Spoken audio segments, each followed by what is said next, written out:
Alrighty guys, welcome back. We are watching Kizumonogatari Part 2, the Hot-Blooded arc.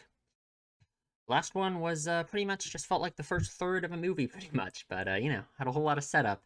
I kind of went off the rails with, but I feel like it's very much intended, right? If anything, I think it makes a lot of sense.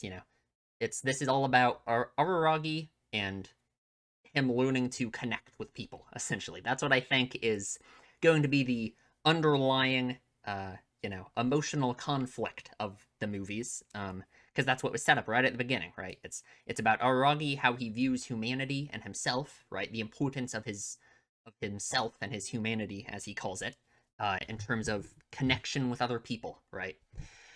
And yeah, I mean, I'm not going to go through all of it again, but I don't know. I'm very excited to see how these other two films will continue upon it, even though it really all feels like just the same movie, especially when they're so short. This is just an hour long again. But, yeah, I guess let's just get started. There's a Patreon down below in the description if you want the unedited reaction with the picture and everything. Otherwise, you can line up your own copy with this if you want to. But we are starting in 3, 2, 1.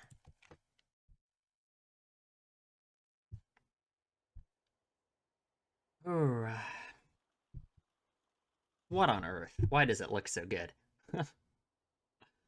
Oh, are we're already doing it? We're starting the battles? Pitiful boy. Mm-hmm. That's all he is now, right?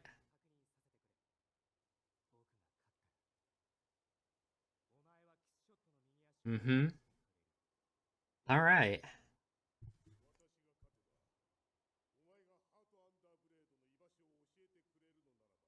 Right. They don't know the location because of the boundary that Oshino called it, right?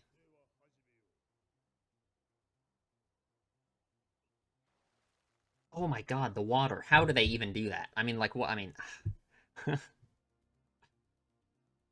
Nekketsu. Oh, the Morse code again. It was in the last one, too.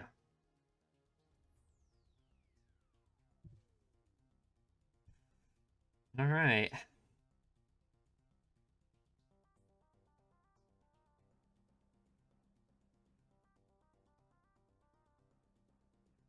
Digging the music. It's very different than the music in Bakemonogatari, I feel like.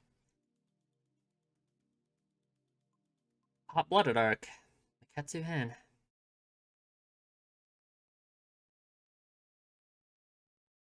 What is that? The Sydney Opera House? What? Does that say Aikido for dummies? What? Yeah, this is yeah. You'll learn how to fight from reading a book, and you'll beat them up. Yeah, all right. I'm sure. What, a baseball book? Okay. What? Dramaturgy. And the background. Oh, he's a vampire. Okay. Hmm. Why? Okay, true. I guess. Is that part of being a vampire? You become 12 feet tall? And you grow sword arms?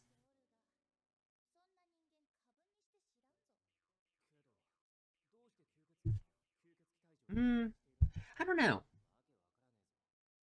I wonder if vampires in this universe are like, I wonder how much of a threat they are, I guess, to humanity?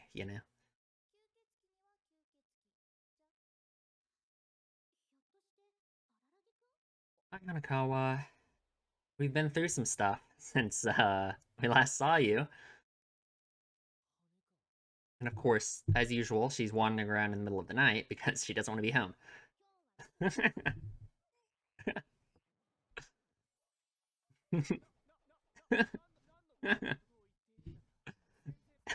Yeah. Yeah, real smooth, man. Yeah, nice one.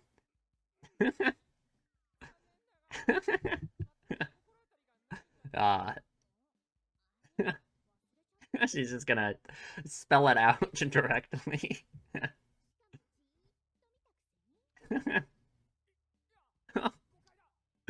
Oh, oh, he's so red. Oh my god. The lining of her skirt.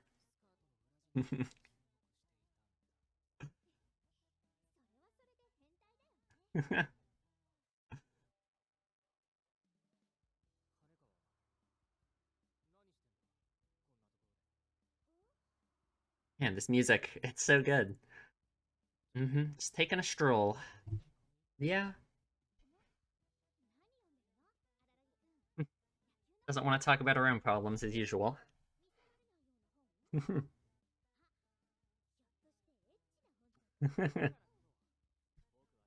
Oh, yeah, I'm sure.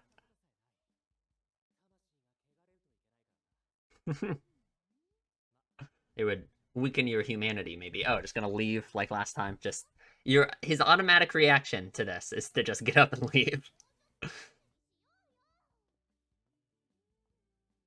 It's like, thank God it's someone like Hanakawa who is like this and pushes herself on him so much. It's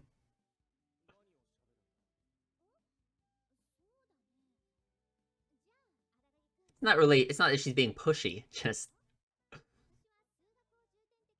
it's like she realizes his whole being a loner thing is like, I don't know, bullshit, I guess. I don't know. Not very fluent in it. Yeah, she's at a conversational level. Awesome. Fantastic. What?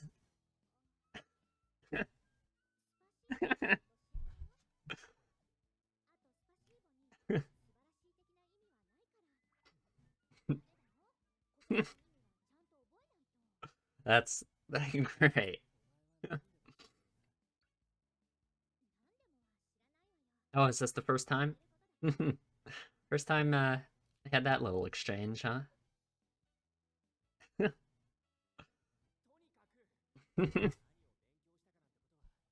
Man, it's like his first time interacting with someone as a friend in who knows how long.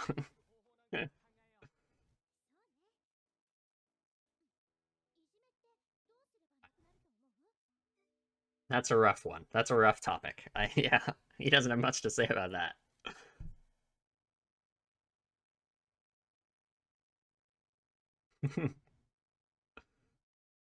I take it back. I don't really think she's being pushy exactly, because I think that would kind of go against her personality. I think it's she's being normal, and Araragi isn't.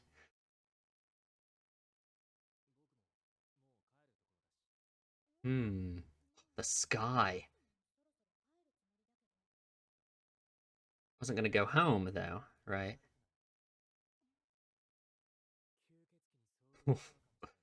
Oh. Oh.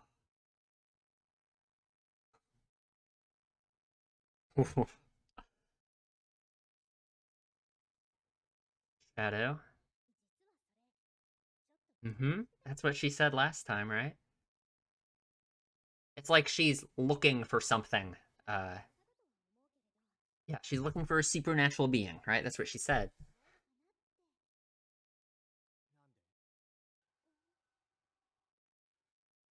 Hmm.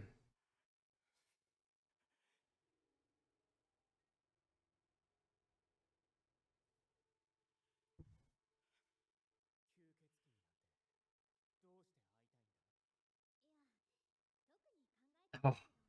Yeah, he has no shadow. Her shadow is like, yeah.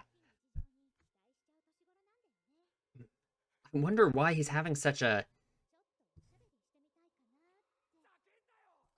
Hmm. Right, like obviously there's the fact that all the stuff with Kiss Shot was probably pretty traumatizing for him, right? But I don't think it's just that. Oh, okay. Wow.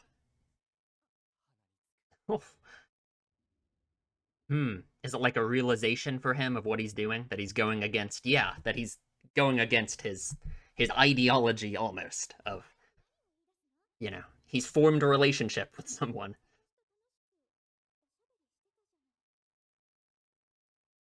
Man.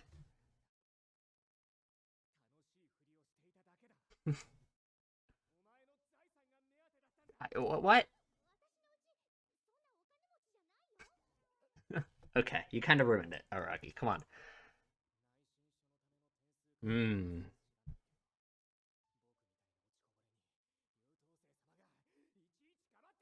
Hmm. Really is how he views himself.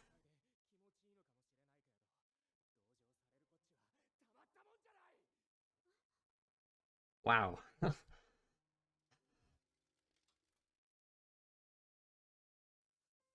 Rough. Like, what triggered this exactly? Is it really just like her talking about the vampire thing, which for him, I'll talk about it in the discussion. I don't. Oh, and you know it hurts him too, right? This isn't. Wow. Oh, oh. Did she see how happy he was afterwards when he was walking away? Because it made him happy, when he was like walking away skipping after this, right?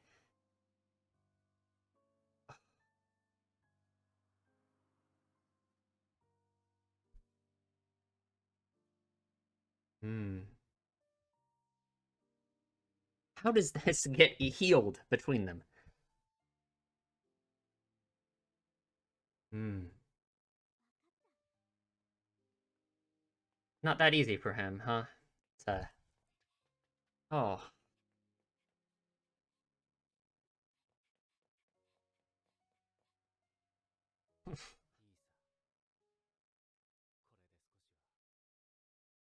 Oh.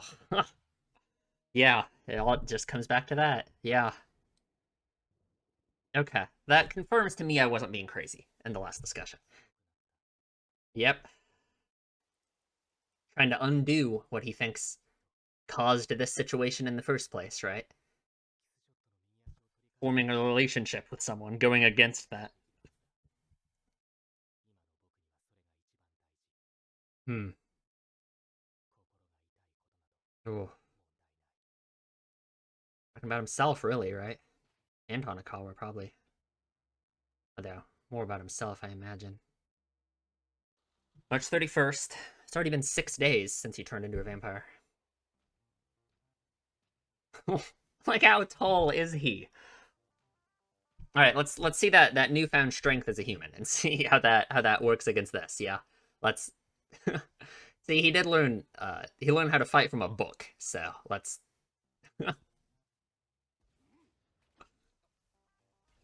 Oh, awesome. Okay, fantastic.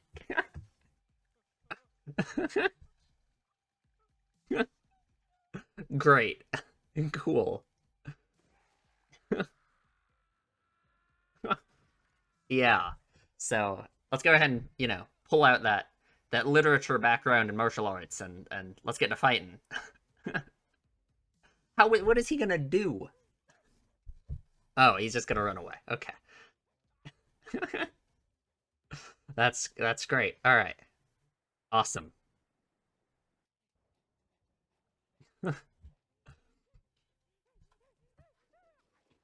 Why are these buckets here? Like, what? Okay.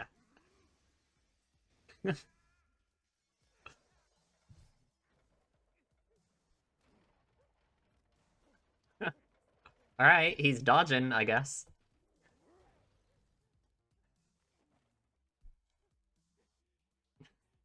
Go. God, Aragi's so cool.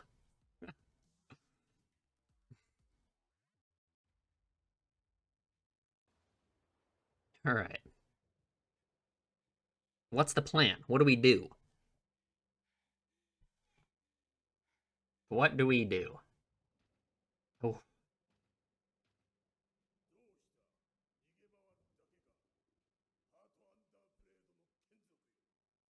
yeah, surely he has some vampire powers he can use here. Come on.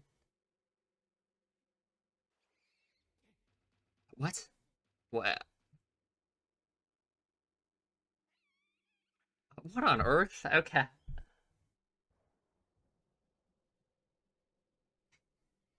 What are you gonna do? Oh, okay. Cool. That looks like it would hurt a lot. Huh. Interesting.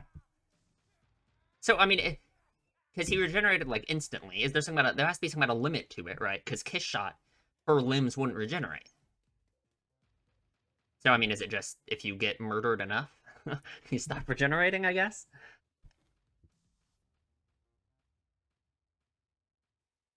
What are we gonna do? What's the plan? Gonna push him off the roof? I mean,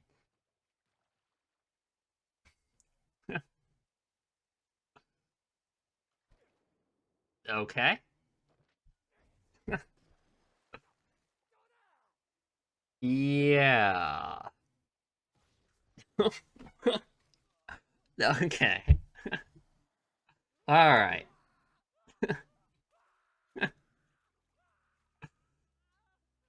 He's a little bit, I don't know, a little bit outmatched here. The music. All right. Um.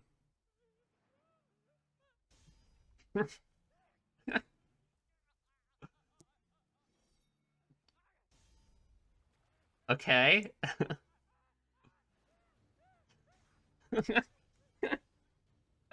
Oh my god. Oh, okay. Arms are back. Big. All right. What on earth? All right. Well, I mean, thank God he's immortal. Oh, that water. It looks so good. All right.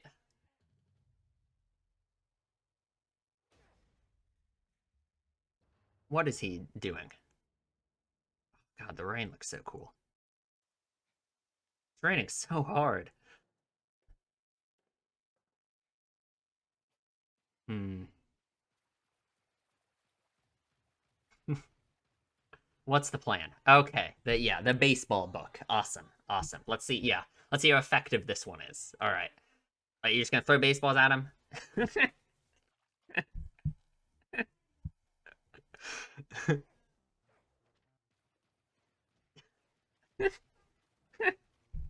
Like, what must dramaturgy be thinking during this? Oh, okay. Cool. Why is that one black? All right. He got him, I guess.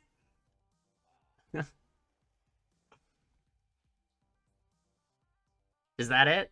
You win? Okay, that was easy. Okay. Wow. Well, alrighty. Let's go.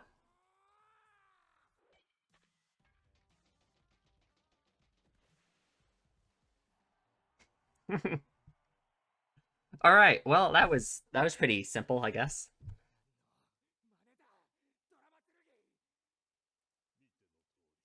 Hmm. Okay. Oh, wow. All right. So he does have some vampire strength that he wasn't using. Oof. Mm-hmm. Yeah. Kishot mentioned that about the sun last time.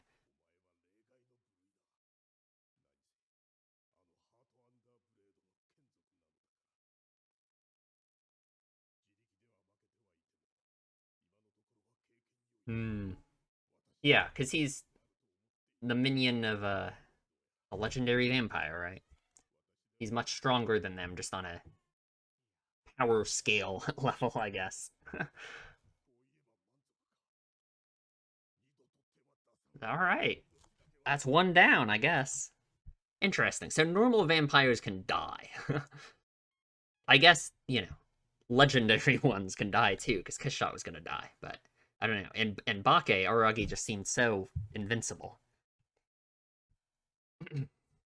One down. Hmm.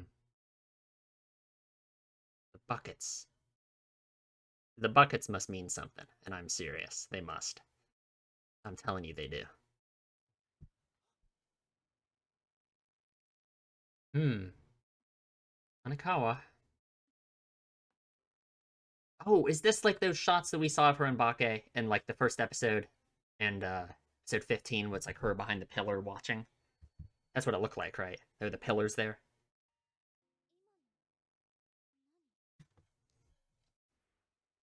Yes, okay.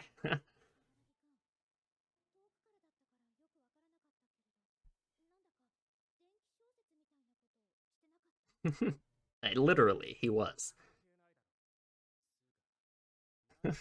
Now that the tables are turned, huh? It's not that easy. Once a once a relationship has been formed. Yeah, he's not. He is not. Oh, no, that's not true either.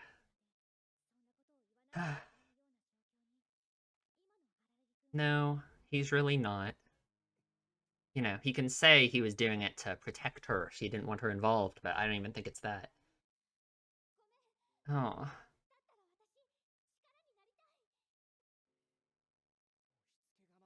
Oh.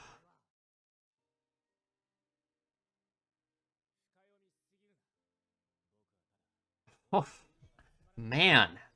Brutal. Yeah, he's lying. It's what he thinks is right, but it's not what he feels, right? It's just like in Bake 15. Yeah.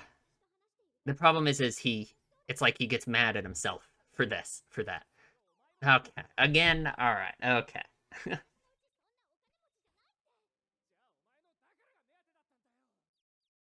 What?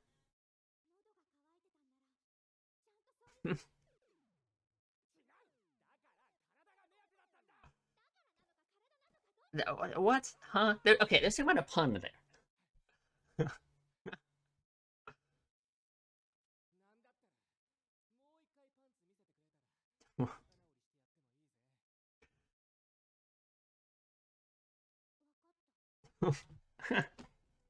All right. Okay. Um. Great. Fantastic.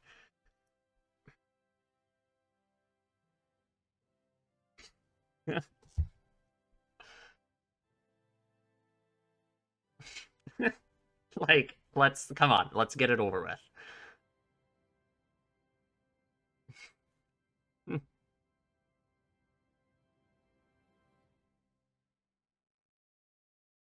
Awesome.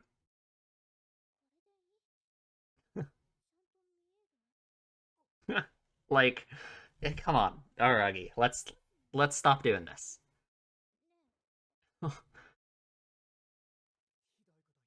Hmm. Thank you.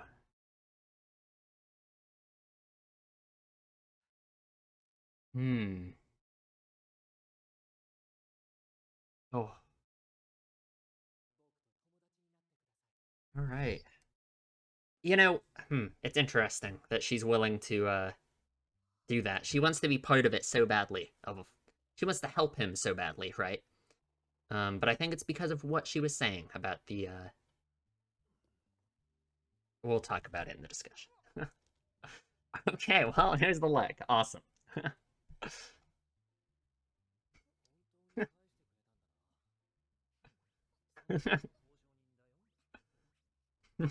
Yeah, give it back. Come on. What is she gonna do with it though? Just absorb it? I don't think. Yeah, I don't think she's gonna swap it out. Oh, okay.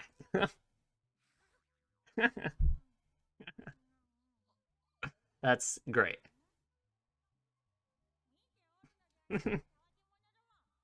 Awesome.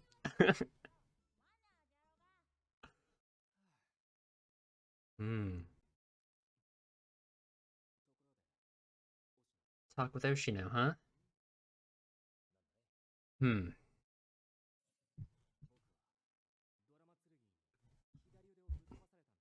Mm-hmm. Mm-hmm. Mm-hmm. True. Yeah, I was wondering that too. I feel like it just has to become a limit to the immortality, right?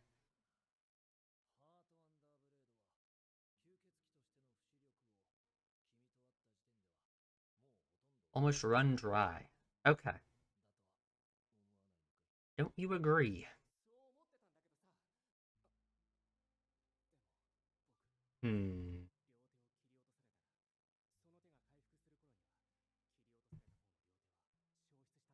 Hmm. Okay, sure. I didn't even think of that. True. Yeah. Maybe it just has to do, it's just tied to the regeneration, I'm sure, right?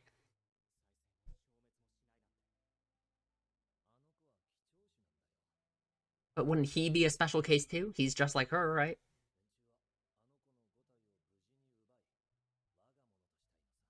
Okay. Take her body and make it their own. Hmm.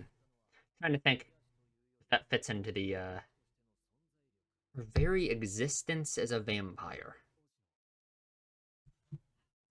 Okay.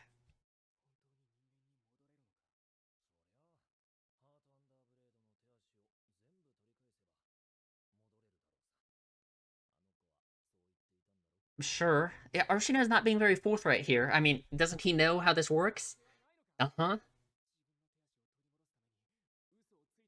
It doesn't end up like that, right? So, what is gonna happen to make it end up the way it is in Bake?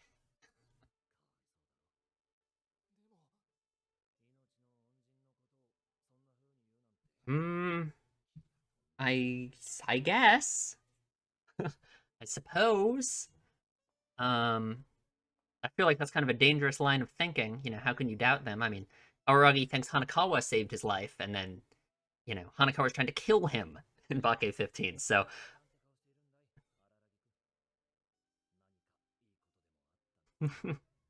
何かいいことでもあったのかい?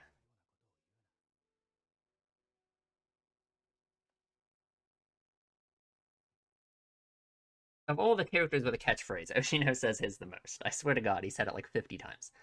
She's older. Okay. Uh, so, hmm. So it seems like it's going well compared to how we know it's going to end up in Bake, right? Like it seems like already she's older than she is when she becomes Shinobu. So what's going to happen to whatever? It'll be. I don't need to speculate about it every time. I just hmm. Aragi, please.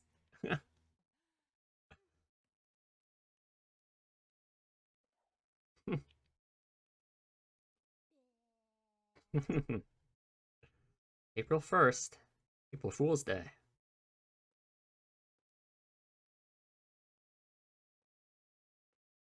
We're about a month before Bake now. Started May 8th.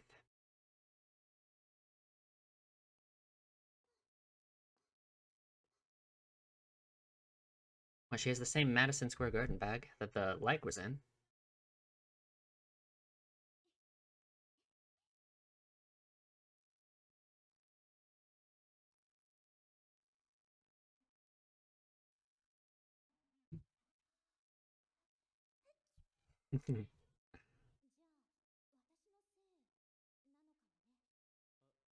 She always just blames everything on herself, right? I, okay. All right, interesting. Okay, well, it's not because of that. It's a much more embarrassing reason that you could view it that way from Aragi's point of view. Okay, no, that's, mm-hmm.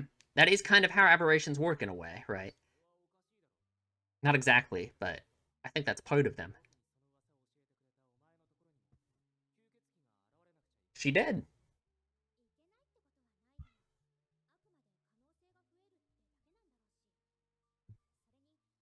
Mm-hmm.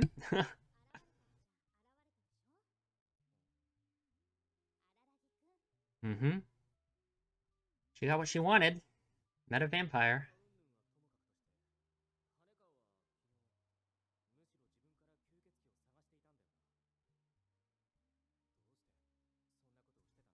Well.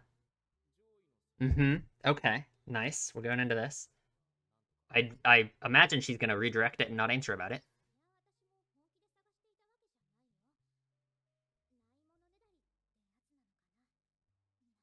Hmm.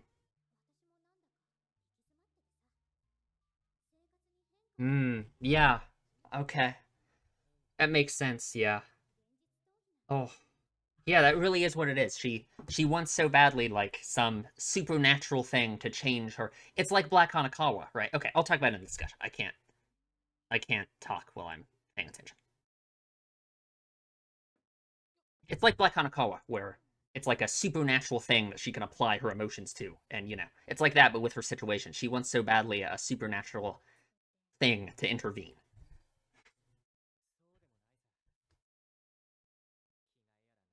Mm-hmm.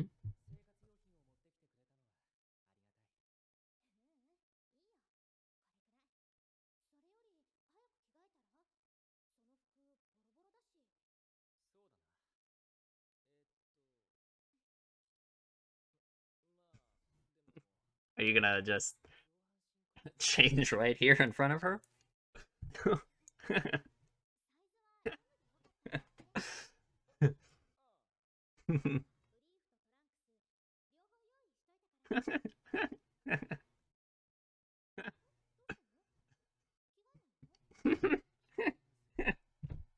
Hanakawa, what is going on, girl? Please.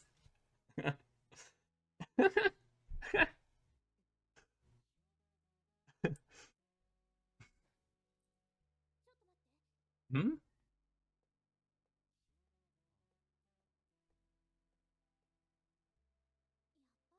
Hmm? He is, yeah, he is very muscular. I couldn't tell if that's just, changes in the character designs. It's intentionally. Mm-hmm.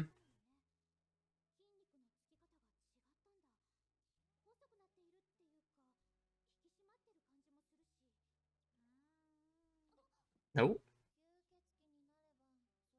Hmm. Okay. Okay. Thanks. Get shot.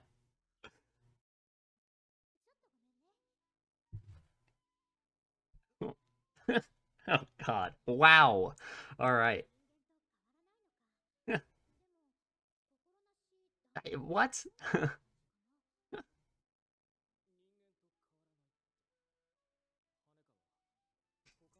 Oh no. Please.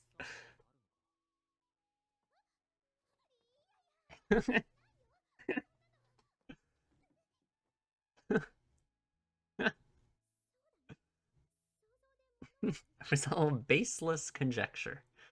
Oh, wow. This is very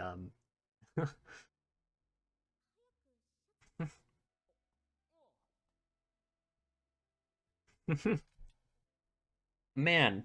All right.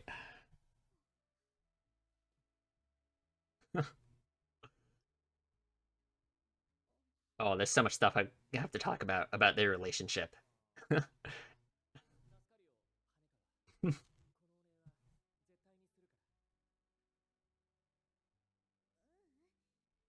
Oh, not for him. Yeah. It's never nothing for him. Oh my, what, Aragi? Oh my God, what is going on? Like he doesn't even know. Like, oh my God.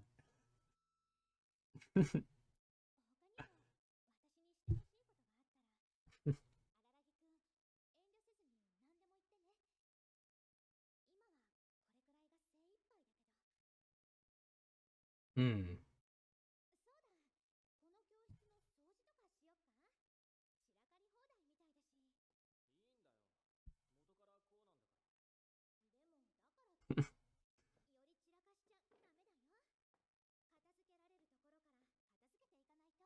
Interesting. Hmm? Oh no, what? Why are those here?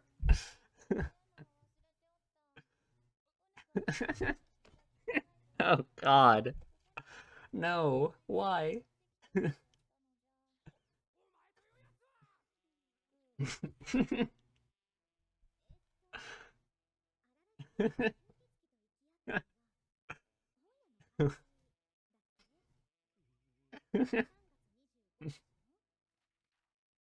Just rummaging through it. Oh no. Oh god. Oh no. Man, that was a great scene.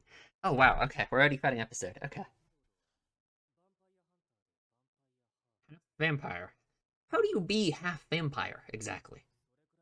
And in Bake, Haragi said he's like 1/10 vampire, right? Man, the distance between them. Oh, okay. Right, thanks, I guess.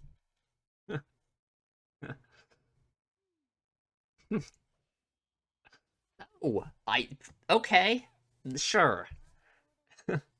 Awesome. Is that how that works? Okay, wow.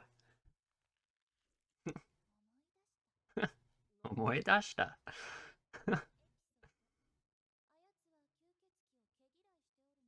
Hmm. Hmm. Yeah. How come? Why are there vampire hunters exactly? What do vampires do in this universe, I guess?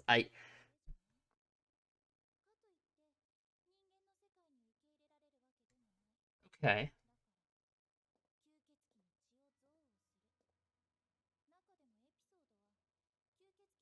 Hmm.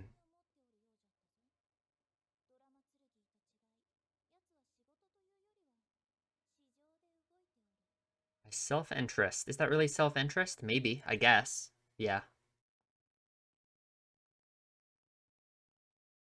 Wow.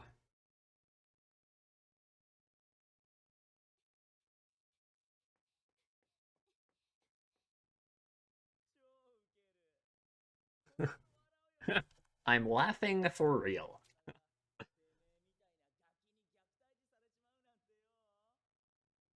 Hmm.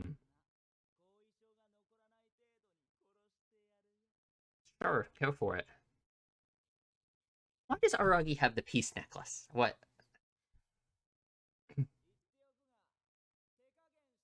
I don't think he's expecting it. Hmm. Bad guys. Is he? I think. Hmm. He's a monster. Is he a monster? Is he a human?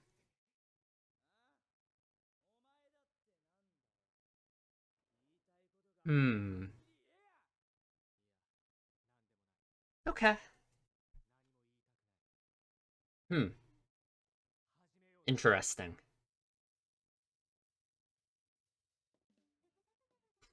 What is this battle music? All right.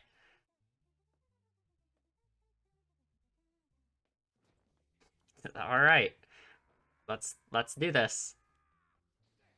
A lot more confident than last time. Oh, okay. Was it like an illusion? Or can he just teleport? Okay. That's gonna be rough. Do we have any ranged attacks or something? Are we just gonna... Oh, okay. Alright. Okay, surely you can dodge it. It's so far away. Go to the side. Turn.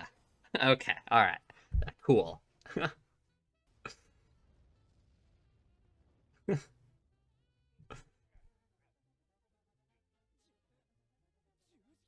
The cross. Hmm. It is like a symbol that, like, Aragi is the bad guy here, you know? Because I didn't really think about this last time. It's like, there are vampire hunters, so, like, hmm. And Aragi thought about it too before he went to go save Kishot. He was like, she's a vampire, she's a monster, you know? He hasn't really thought about that again since when he's been helping her with all this.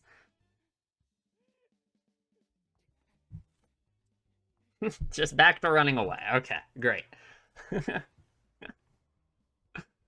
you dodge it, please?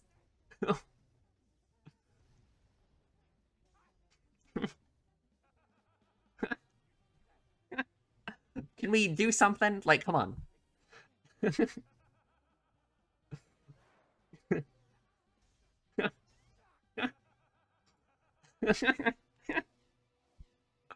Yeah, what do we do here? What do we do here? We need some kind of ranged attack of some kind, clearly. Interesting. I wonder if the cross can actually, like, hurt him more meaningfully, you know? Because it's a cross, I guess. Hanakawa, what are you doing here? Okay. Oh, no.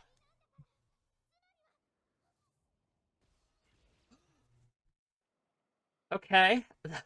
Um, I mean, we know, we know she doesn't die, but are those like her intestines? Oh, okay. Yeah. All right. Great. Fantastic. Oh, oh, oh man. Oh, at her face. Oh, oh my God. Even in a situation like this, it's like she's not like, her the way she acts about her own problems shines through, you know.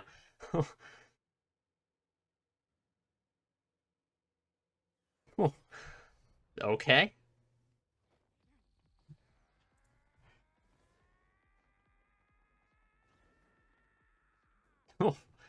All right. Where are we going?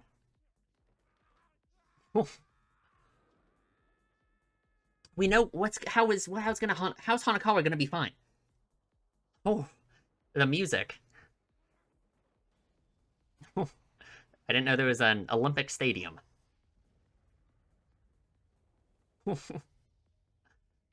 Oh,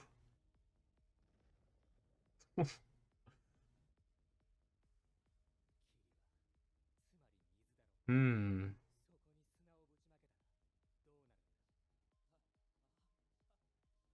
Okay. Sure. So has he not been teleporting? He's just been turning into mist and like running, I guess. Okay, you got him. Hmm. Oh, yeah. Oh, I'm gonna have stuff to say about this scene. Oh, Ocean is here. Okay. Mm-hmm. Yeah, okay. I am really gonna have to talk about this scene. It's like Oshino knows what's up with Araragi. Like, oh, oh my man. He's so, oh,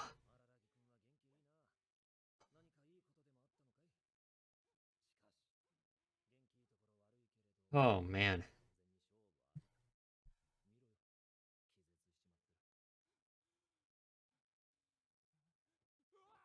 Oh, oh.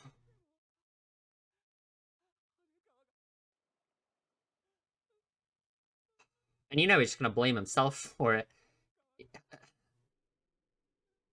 Oh, man. I mean, this is the most emotion we have ever seen from Araragi. Oh,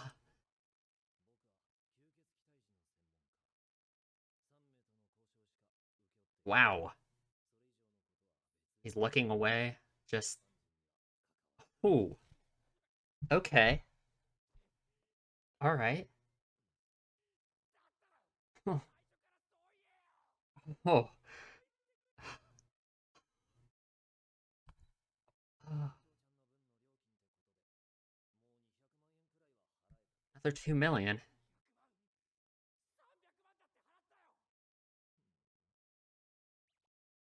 Wow.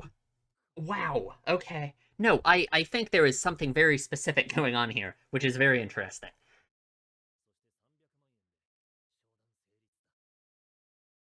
Huh. I don't think this is just Oshino being like cold. I think there is a I don't want to go crazy. I Immortal body good for. Okay. Oh God. Oh, okay. Oh,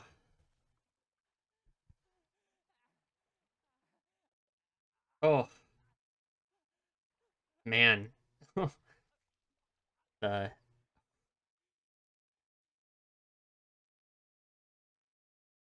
oh Literally giving his heart for her.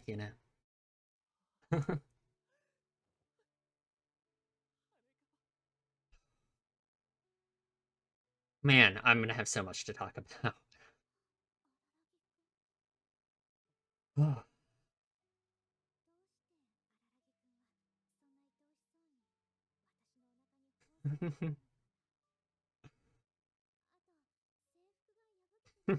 Okay. Man, the sexual tension between them.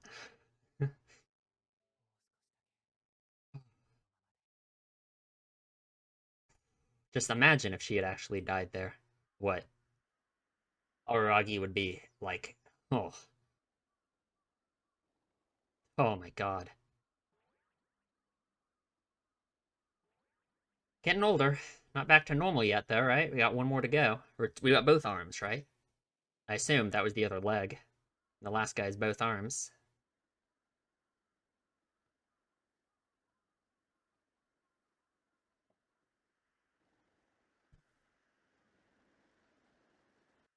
Hmm.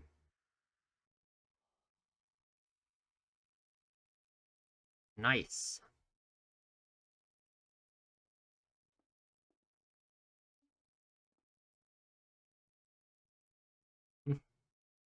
Framed in this angelic way, feathers around her, you know.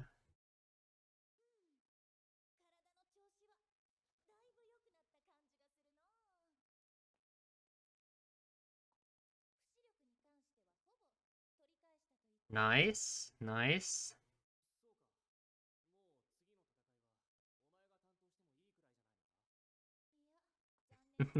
Of course. It seems like Araragi doesn't have many vampiric skills. Or maybe he just doesn't know how to use them.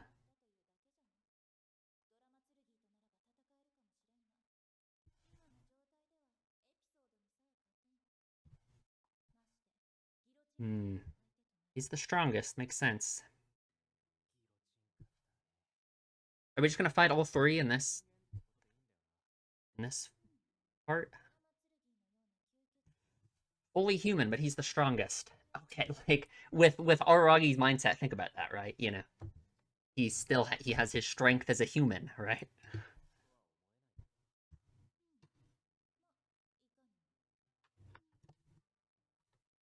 Hmm. Priest. He's also Guts from Berserk. Sorry, I just he just looks exactly like him.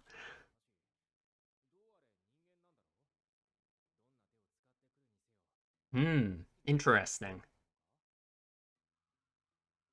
I'm just thinking about that. The only reason I'm saying that line is interesting is because of what human and vampire like means to Aragi, right?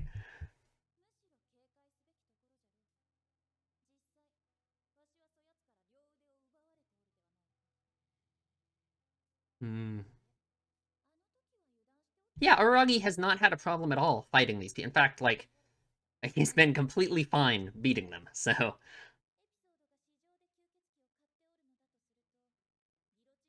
because I mean, he kind of got beaten up a little bit by episode, but that wasn't even close to dying. She just looks like a cat. Her face. It's like there was never one there, right? Kizu.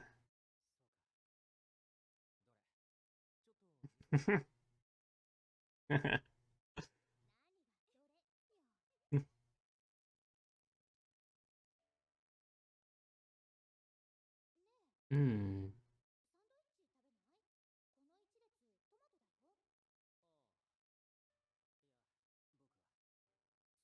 Hmm. Yeah, he's a vampire, right? Although, hmm.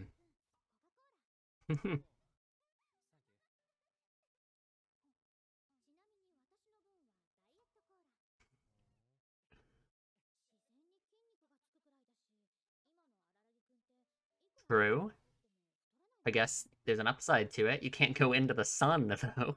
That's kind of a downside, right? Mm-hmm.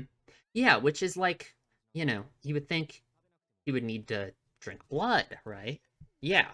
But Kiss Shot said she hadn't made a minion for 400 years, and whenever you suck someone's blood, they always become a minion. So,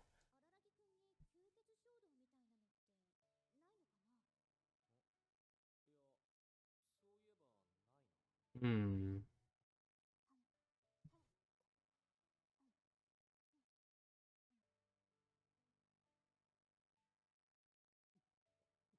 hmm,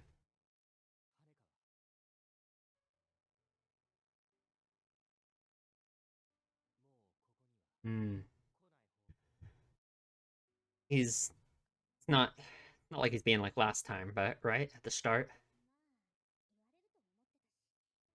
gonna try and be honest with her, I think, instead of pulling his loner act.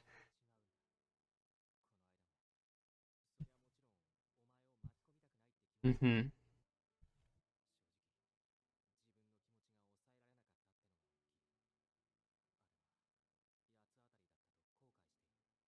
Hmm.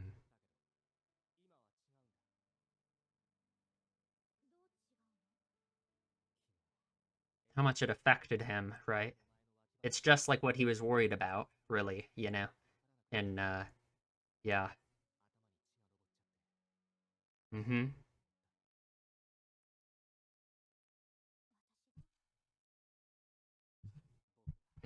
Yeah. Like, die is in, you know, his meaning of humanity. Mm-hmm. Yeah.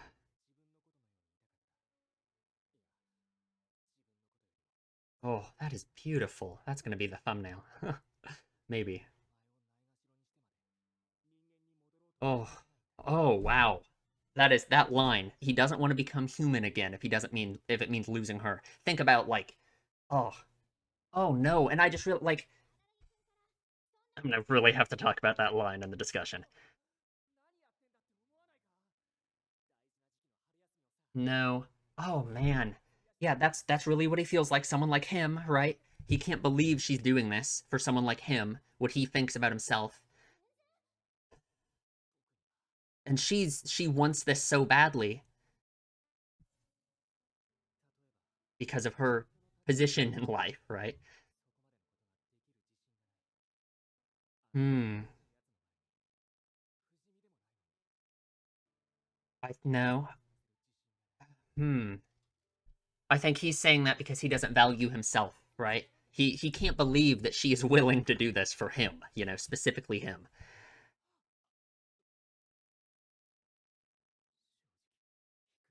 Hmm.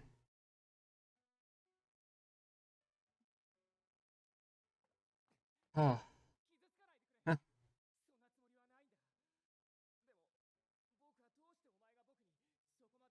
Oh.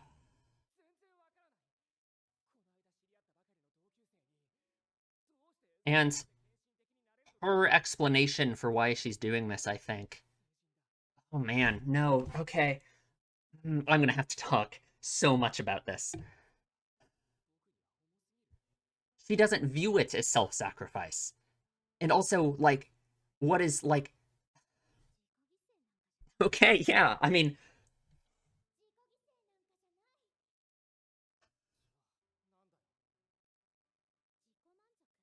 hmm.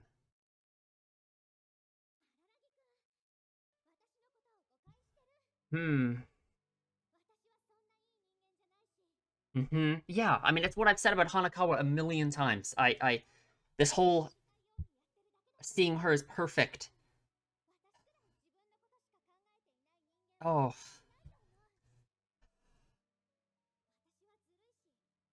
oh, that's really yeah, and that's really how she feels, being deceitful, right?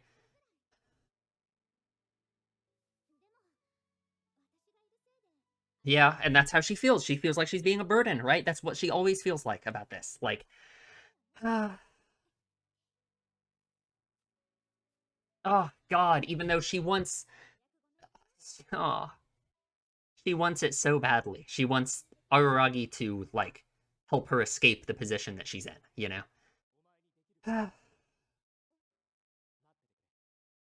Oh my God, dude. Like, dude. And in Bake, he's so surprised that she is in love with him. Like, man.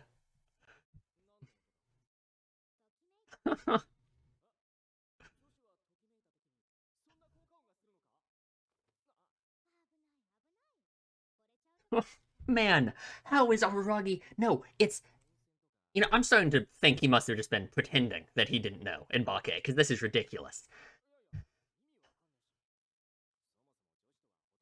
Oh my god, like what? Hmm.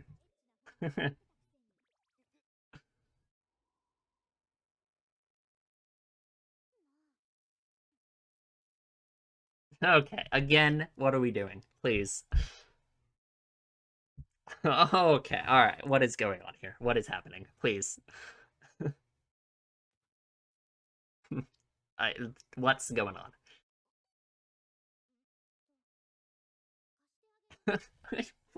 Why?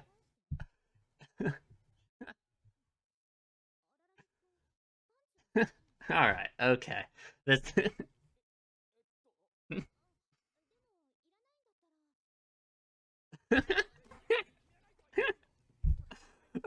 what is going on?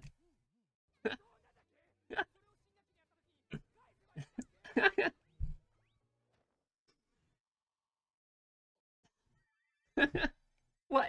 Alright, okay.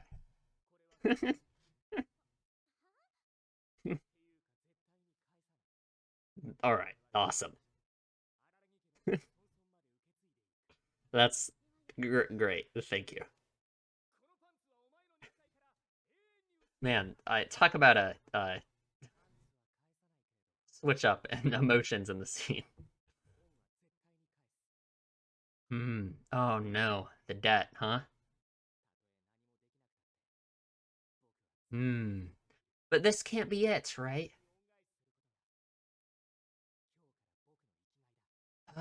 She doesn't want that though. That's not what she wants. Like, oh my god, I'm gonna have to talk so much about that. And second of all, this can't be it. She hasn't saved his life like he said that she did in Bake. So this can't be it. But also, I have to talk so much about everything that just happened in the discussion.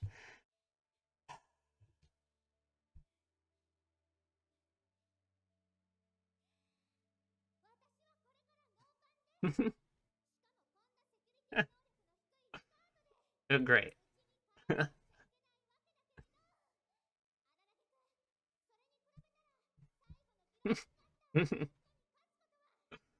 Yeah, I'm sure. I really have to get a drink of water.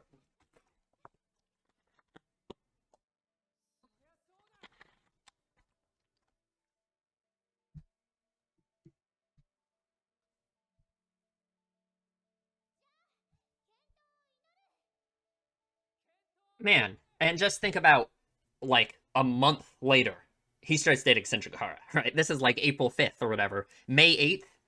Well, no, May 8th is when he meets Senjugahara. Man, huh. Oh, that's so beautiful. Oh, Oshina running? God, like, what is gonna change in their relationship that, hmm, the negotiations? Oh, okay. Oh, wow. Oh, those effects are crazy. Oh, yeah. Oh, wow. Okay, yeah, I guess, this is a way to beat him.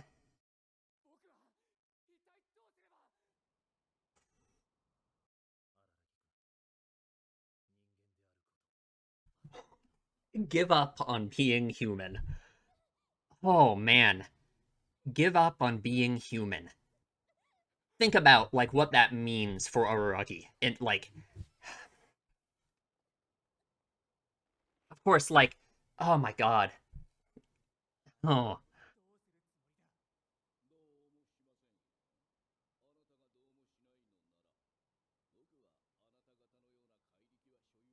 yeah, he's came at this with a strategy, unlike the other two who just tried to fight him. Huh.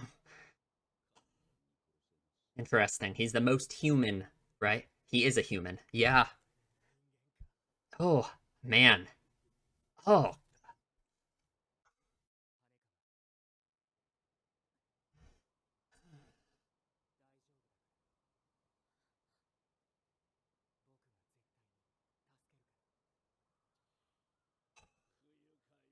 my God, I'm gonna have to talk so much about this.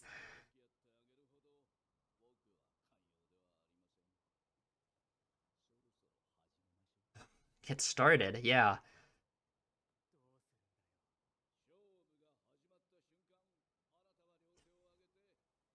Well,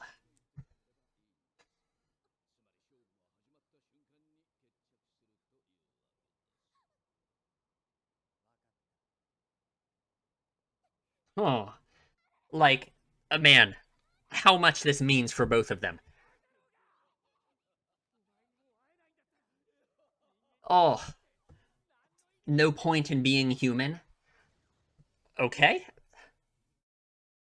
Give up on being human. Like, dude, this is insane. This is crazy. Like, okay? All right. Well, I mean, are these the vampiric skills we were talking about? All right.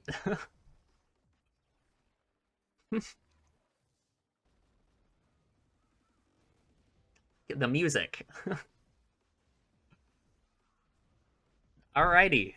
Not a tree again. Oh no. I gotta figure out what these trees mean, dude.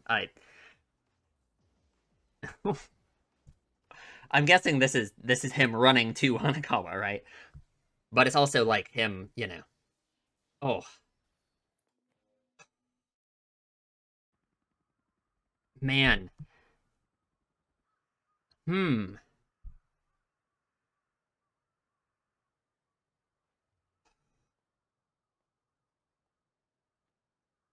Oh, crows again. Mm-hmm. He was gonna give up on being human, literally. Yeah. In both meanings of it. Oh, Kemono. Oh my god, dude. Holy shit. Oh my god. What was that? Like, that was crazy. Everything. Oh my god, dude. Like that. I like. I don't even. I'm gonna have to talk about this. Discussion is gonna be 6 hours long. Like, I don't know. Like,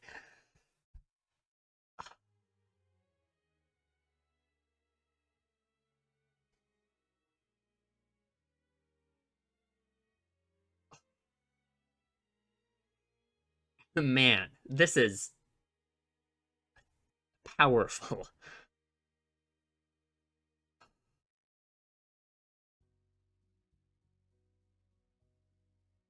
Man. Oh my god.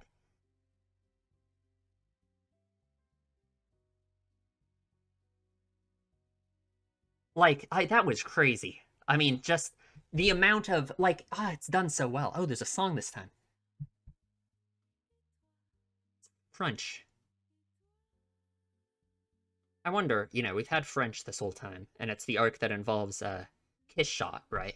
I wonder if she's like a French woman or something, Obviously she speaks Japanese, but she's obviously, she has blonde hair. I assume she's Caucasian. I wonder if she's French, and that's why we've had all this French.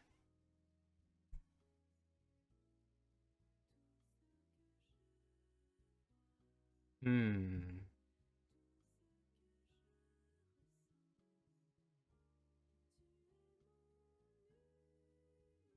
You're my universe.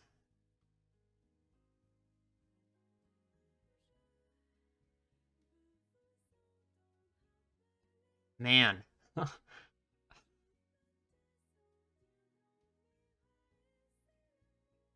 Oh, how melancholy.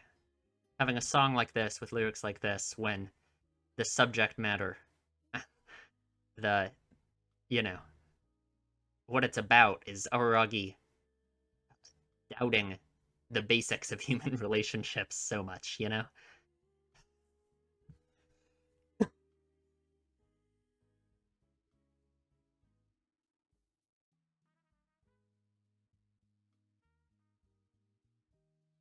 You've heard that this has been like a leitmotif in some of the songs, right? Unless I'm crazy. I swear it has been.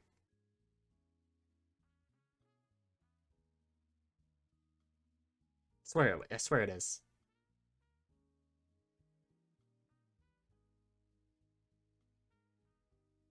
Man, I hope I'm gonna have enough recording space for my discussion. I don't know.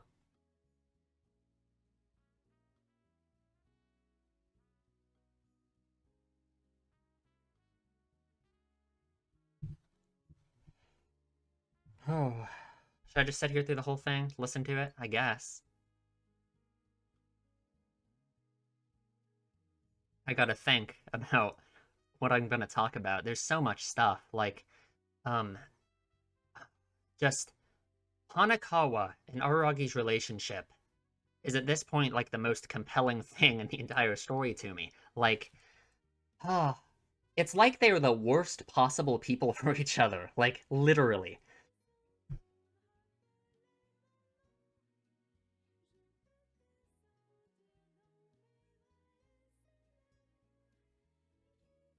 Hmm.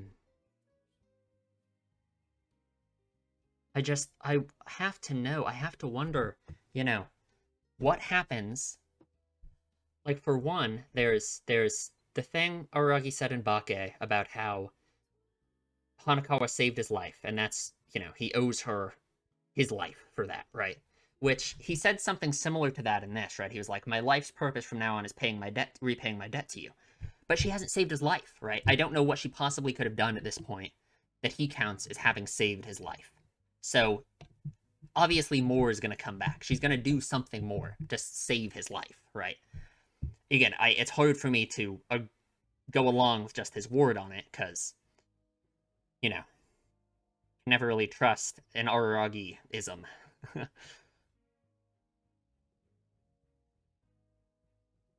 But man, I feel like every scene in this whole movie I'm gonna have to talk about for like 20 minutes. So maybe it won't be that bad. I guess we'll see. Um, that was so good though.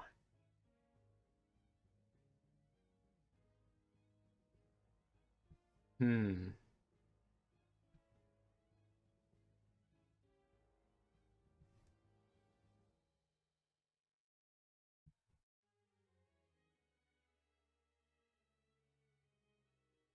I have time.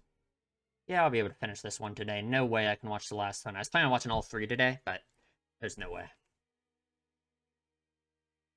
I'll probably put a timestamp if people want to skip this, just go to the discussion, because I don't know, I doubt many people want to sit through the full 3 minutes of me rambling about nothing during the credits. I don't wanna watch the preview though. I gotta pause right when it starts.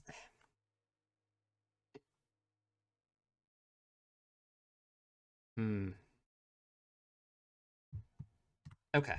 Um I will see you guys in the discussion, which will probably be very long, but we'll see. Alright, let's go through the episode. Man. Um where do I even start? I took a long break there, just thinking, and ah, God, this is gonna be something, that's for sure. Okay, so I'm gonna try and go through this chronologically. I mean, through the episode. The episode itself isn't really chronological, but I'm gonna go through the episode in order. That's what I'm gonna try and do. At least, yeah, I'm gonna try to. So we start. We have this little teaser of his fight with dramaturgy. The fact he keeps calling him minion of Heart Under Blade, I think, literally, like just that line, I think has some meaning to it, right? I talked about in the last discussion how it's like in terms of how Aragi views his humanity, which man, if it's like last time I was talking about it and I felt like it was just kind of this theme that probably, but it was so explicit and obvious in this one that thank God I wasn't like crazy, right? Like there's no way anyone could miss it now. So like, him calling him the minion of Heart Underblade, it's like what I said in the last discussion, how, now it's like he's lost his humanity in the sense of there's another person dictating his actions, like literally, he's just a minion now, right? That just is part of it, right? Anyway, so this first scene, the first real scene, really, is this stuff with Hanakawa, right? Um, at the Sydney Opera House or something like I don't know. Um, he's reads from a book to learn how to fight. I don't know. Does that work? Or he reads from a book to learn how to fight and also how to throw baseballs. So, I mean, that's something, I guess. Oh, Hanakawa shows up. Oh, wait, no. We have this scene. I don't remember if there's really anything, you know. It's interesting. Dramaturgy's a vampire, Episode's a half vampire, and then Guillotine Cutter is fully human. And if we're thinking about it in terms of Araragi's mindset, of how much he values humanity as a concept, right? Like, both in terms of he doesn't want to be a vampire, he wants to be human, and what humanity means to him, like his strength as a human, like in terms of not being connected to other people. It's like the way I've been thinking about it is really just like, you know, it's like this idea that connection to other people will result in those people changing you, you know? So it's like you're losing parts of yourself by being changed by other people, right? You're maybe not that specifically, but your actions are changing at least, right? Like when he says, all that stuff about how if his friends get hurt, he'll get hurt, all of that stuff, right? They become weak points. It changes him, right? So he's no longer himself, right? Obviously, the idea of a person who has never been influenced by someone else, so they're fully human, they're fully themselves, is ridiculous. There's no one on the planet who's like that, Aragi has never been like that in his life, right? He might trick himself into thinking he is, but anyway, like, I'm worried I'm gonna go off on a million tangents like that in every single scene, but, so, like, he's a vampire, all of this. This makes me think about, the fact that there's vampire slayers in this universe, and there's vampires. It makes me wonder, like, what do vampires do in this universe that makes them worthy of slaying, right? Because they kind of bring it up a couple times. When Episode says Aragi's the bad guy, and Aragi doesn't really have a retort for that. And Episode obviously has the cross, and, like, he looks very holy, it really does make you think, like, okay, so there's vampire slayers in this universe. What do vampires do that's so, that makes there be vampire slayers who hunt them down and want to kill them, right? Like, the obvious thing you would think is, okay, vampires are just a threat to humans, right? They eat them, they drink their blood. But Kissshot said she's only made one minion before Aragi, or no, not one minion. She said the last minion she made was 400 years ago, so I guess, She says she's about 500 years old. Her last minion was 400 years ago. I guess I'm extrapolating. Maybe she could have made 500 minions in those 100 years. But anyway, she hasn't made a minion for 400 years. And she said, whenever you drink a human's blood, they always become a vampire. They become a minion, right? So, like, that just seems so weird to me, though. Because, like, Shinobu and Bake has to feed off of Aragi every month, right? That's what one of the flashing texts said in one of the Bake episodes, is that it's just one of those that's talking about his situation with Shinobu, and he says every month he has to have his blood drink by Shinobu. So I don't know, that's just really weird to me. He has to have his blood drink every month by Shinobu, but apparently Kissshot hasn't fed off of anyone for 400 years, because this is her first minion in the past 400 years? I have no idea. I don't know. Because then I don't understand why there are vampire hunters in this universe at all, if the vampires, like, aren't a threat to anyone. So, because I guess when she got injured, is it because, like, she's a special vampire, right? Because think about it like this, right? She had to drink Aragi's blood because she was injured, right? And she couldn't regenerate. So, is it normally that as a vampire in this universe, you only have to drink someone's blood when you're injured in some way? And because Kissshot, and by extension Aragi, are, like, special legendary vampires, and they have the crazy regeneration, do they not have to drink people's blood as much, right? Or, like, basically ever, because they have the crazy regeneration already? And just whatever happened with Kissshot to make her unable to regenerate, some kind of limit to it, then she had to drink someone's blood, right, to regenerate. And maybe, I guess that makes sense, right? And then there would be vampire hunters, because vampires generally don't have that level of crazy regeneration, so they have to drink people's blood more often? Maybe? I don't know, that makes sense to me. Okay. Finally, now we have the first scene with Hanakawa. Hanakawa is really, like, the star of this part, not gonna lie. Immediately starts teasing him about the sexual tension between them is very remarkable, especially with their designs. They're both, like, I think it's pretty clear both of their designs are sexualized much more than in Bake, right? They're both hot compared to Bake, right? Um, like, yeah, it's very interesting that, and then this dynamic between them, once we're in Bake, is like gone pretty much, right? Aragi acts like this with Black Hanakawa, um, but with Hanakawa, he really doesn't. It makes me feel like there's some kind of emotional barrier between them, between some kind of events that's going to probably happen in the next part of this movie that's um makes Araragi and Hanakawa's relationship strained in some way, right? It certainly changes a lot from how it is now, um, throughout this whole movie. And Araragi acts awesome as usual. He's really cool. um. Anyway, of course, his immediate thing is to get up and walk away because he's an introvert who doesn't interact with people, and Hanakawa isn't. So she wants to talk to him, right? I feel like I said she was like being pushy, but I don't really think she even is. I think she's just kind of being normal, and Araragi is just being weird and avoidant, right? Hmm. Um. So I was really thinking about, there's this whole vampire thing that she talks about here. How do we put it into bullying? That's a rough one. That's a hard one. That is certainly a hard one. So he says she should head home soon. Which, for one, remember, she's out here wandering around in the middle of the night because she doesn't want to go home because her home situation is so bad, which is awful. Um, and you know, um, you know, she says this stuff about a vampire, right? Which, for some reason, I'm really trying to think of why. It makes Hararagi very upset, right? She says, "I was kind of hoping I would run into a vampire," which I don't know. I don't know. It's really hard for me to get a read on this. I'm not gonna lie. I don't know if it's like just him thinking about how awful and traumatic his situation was with Kiss Shot when he ran into her, right? Because he did kill himself essentially. But I don't think that's it, really. I feel like it might almost be her saying all of this is reminding him of like the situation he's in now, right? About how like he wasn't thinking about it. He wasn't thinking about how now all of his actions and everything he's doing is going against like what he wants, what he thinks is right about his in terms of human connection, in terms of humanity. There's that angle to it, and there's also just like her saying this about how she wants to run into a vampire and be part of all of this. It's just making him think like, okay, if I don't get her to go away, she's gonna just get hurt by this situation, right? He doesn't want her involved because of that. I feel like that's the easy explanation, but I don't really like it, to be honest. I don't, because he has such a powerful emotional reaction to it. I feel like it has to be related to his own feelings about this whole vampire situation, and not just her not wanting her to get hurt, right?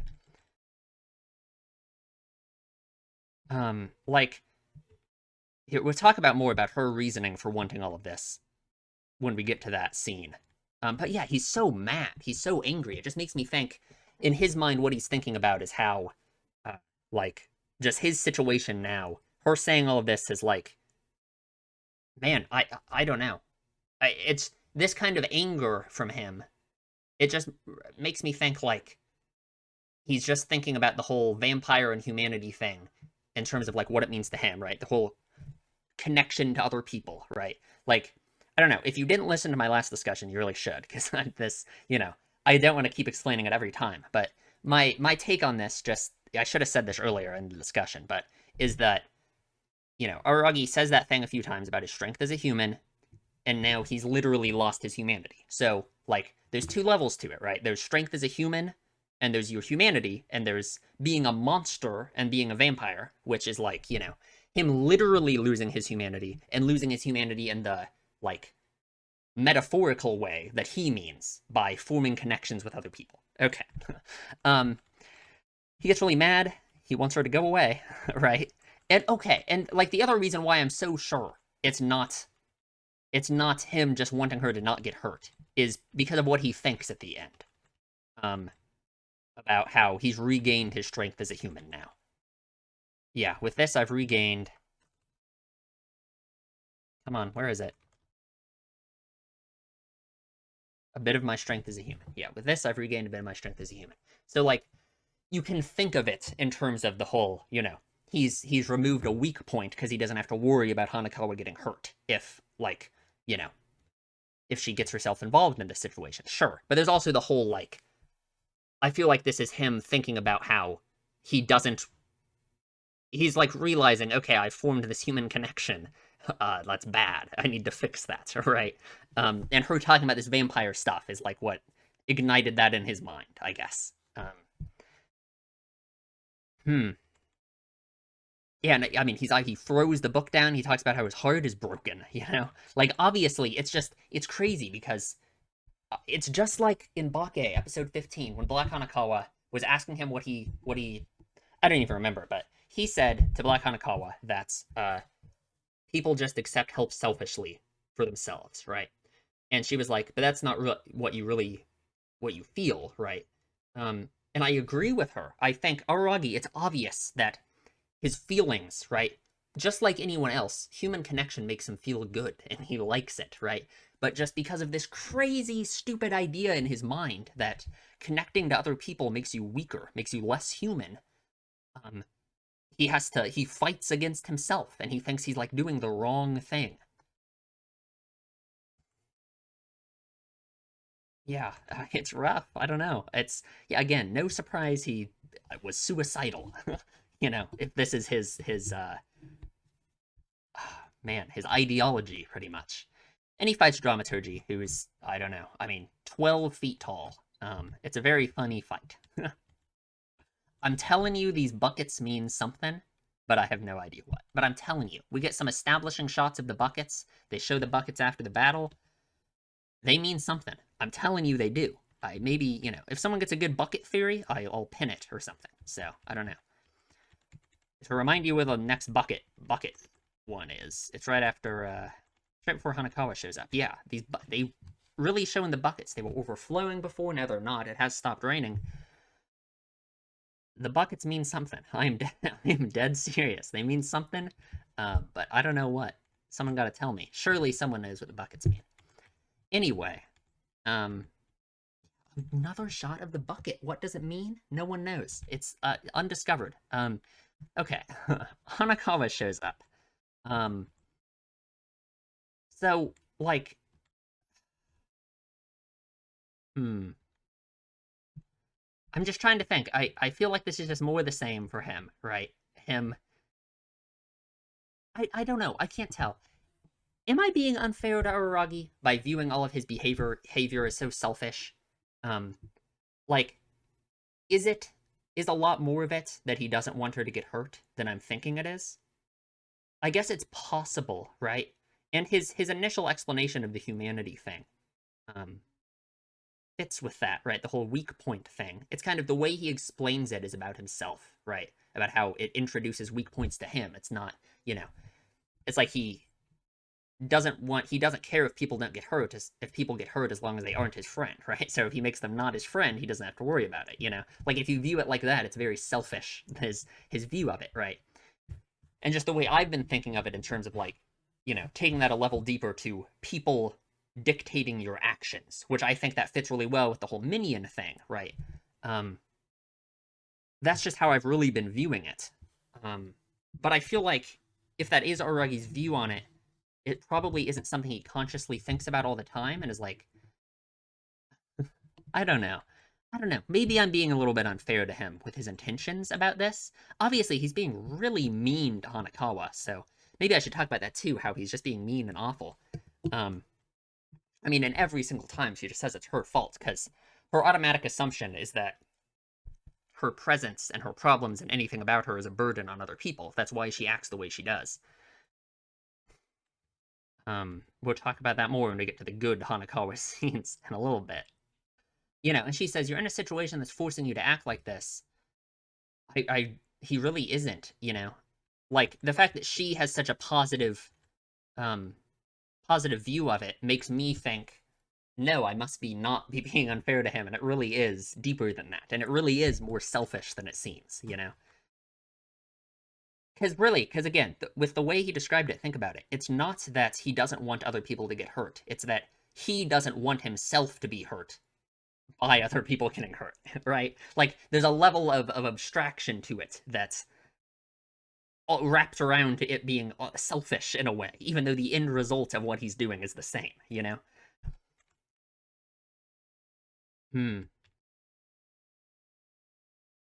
He just does not succeed in pushing her away because she's willing to go so far, which,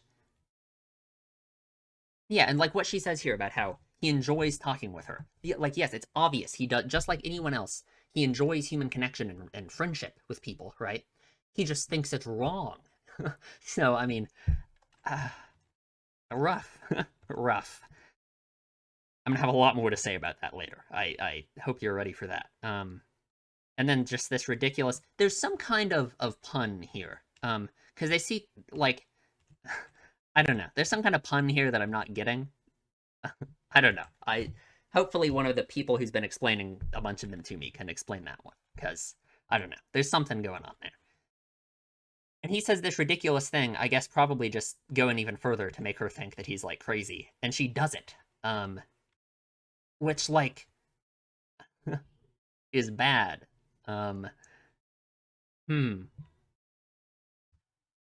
Because like it shows, I think it shows how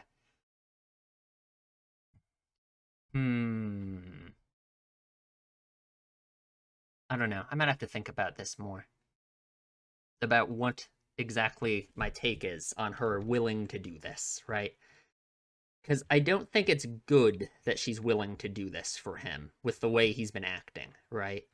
Because obviously, like, she explains later what her reasoning for wanting to be so involved with him is.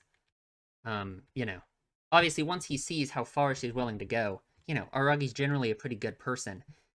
He's sorry. He's, you know, asked her to be his friend, which I'm surprised he goes that far, right? You know, please be my friend. Hmm. And it's like, in this moment, you know, if we think about it like this, in this moment, in his mind, it's like now it's really he has abandoned his humanity, right? He really has a friend for real now, which is what he's not supposed to do, right? And the consequences are immediately shown in the next fight against Episode with what happens with Hanakawa, right? Ah. Anyway, she gets her leg back. They have a conversation. Um, I mean, again, I don't really know if I have that much to talk about it because it's just a bunch of stuff about the mechanics of whatever's going on with Kishot and Aragi. I hope you guys understand. I think I got it pretty well. I understand what's going on here, right? There's, you know, I mean, I understand as in I have a lot of questions about it, about how these, you know, what's going on with her immortality and her regeneration and her severed limbs. Um, and like Oshino, okay, there is the one line, you know, he says, "Can I really become human again?" Which, dude, I mean, this whole humanity thing about like what it means for Araragi and like what it actually means in the story, I'm just gonna lose my mind thinking about it, right? Because uh, humanity for Araragi means what it means. I'm not just gonna rehash it every time. I hope you've listened to the whole thing so you know what I mean. Araragi's version of humanity, it's like, no, you can't become human again in that way, right? I think Hanakawa has shown that to him. He will always care about Hanakawa from this point on, right? She's his friend. He's formed a connection with her. And it's not just going to be so easily severed. It's like what Black Hanakawa says, right? A human's feelings can't be changed that easily, right? So in that sense, in Araragi's deranged meaning of what humanity is, no, Araragi can't become human again, right? And we know he's not going to become human again, right? Like, in Bake at least, he doesn't, you know? Hmm. You know, and Oshino says this thing about how don't doubt the person who saved your life. How can you doubt the one who saved your life? Which I said this during the reaction as well. I think about like Araragi and how there's a couple people he thinks has saved his life. Shinobu, or at least he thinks he owes his life to Shinobu. Hanakawa, he thinks that she saved his life in Bake, right? And what does he almost do in Bake? He almost lets her kill him, right? So I kind of don't like this idea from Oshino that you shouldn't doubt the one who saved your life. It almost feels like that might plant this seed in Aragi's mind, you know? Um, Although, no, I think Aragi's already messed up mentally at this point, and he would be thinking like that anyway. Um, and I'm not, I don't know, I don't want to be too critical of Hoshino here. I just think I don't really like that idea, because of what we saw literally in the story last arc of what Aragi almost did for the person who saved his life, right? That he views as having saved his life. It's yet to be seen if I agree with that, right? Hmm.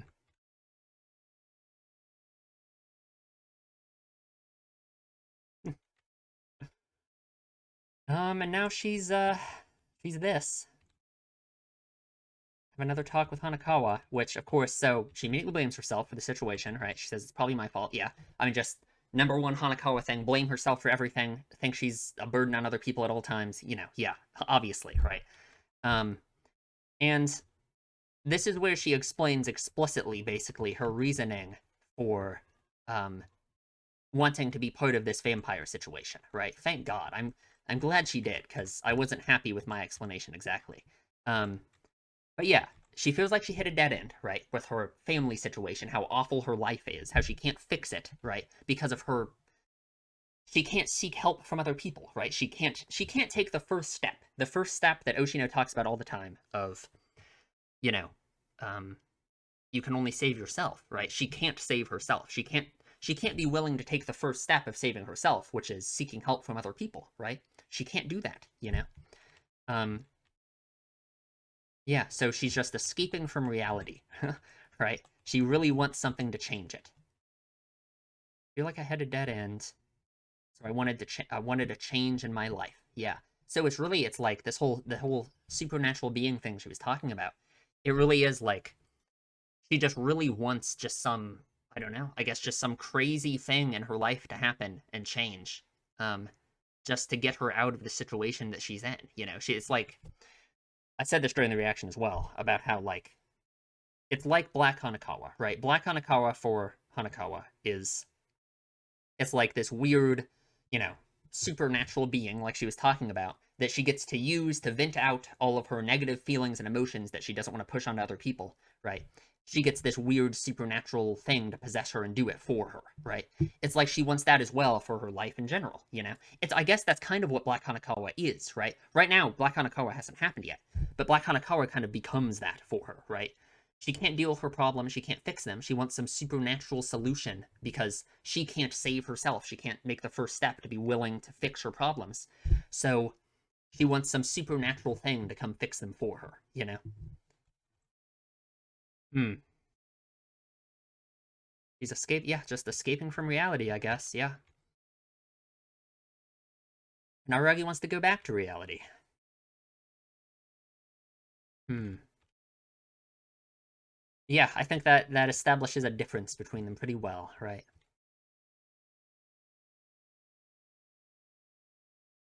And then there's just this ridiculous scene for them changing. Um, the sexual tension has never been higher. I don't know. I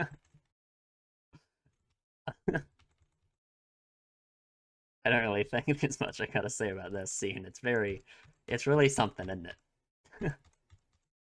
And it, like, dude, like, think just these two lines back to back. I definitely owe you one. Don't worry about it. It's nothing, right? Like, I think this perfectly shows the opposite problems Aragi and Hanakawa have. Aragi views think about it like this. Aragi views every little tiny thing someone does for him as like this giant crazy thing someone has done, right? That he can't believe they did it for him because he thinks he's such a useless, awful, worthless person, a person like him, right? That's what he says.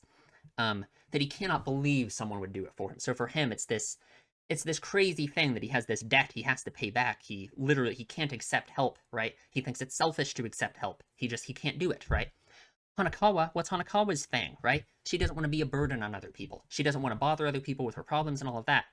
Okay, well, now, through all of their interactions, through everything she does for Aragi, all of their, anytime she helps him in any way, he has this ridiculous overreaction where he's like, oh, yeah, I can't believe you've done this for me, all of this crazy stuff. It's like, really making her feel like a burden, right? Really making her feel like everything that she does is affecting Aragi on this crazy like primal level of his soul that he has to pay her back and all of this. It's like that is the opposite of what she wants from him, right? She doesn't want to feel like her actions and what she does for other people are causing this giant thing for them, this burden on them, you know?